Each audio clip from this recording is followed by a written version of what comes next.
ভান্ডারি গান করে বিদায় নিব। ভুল ত্রুটি আছে ক্ষমা করবেন।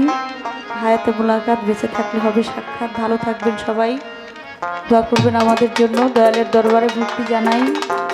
জিন্দা শাহ বাবার ভক্ত আশেকান জাকেরান যারা আছেন দূর দূরান্ত থেকে, আপনারা কষ্ট করে এই সময় পর্যন্ত আমাদের গান শুনেছেন, সকলের প্রতি সালাম জানাই, ভক্তি জানাই। আসসালামু আলাইকুম। নৈরাশ কইরা না মামা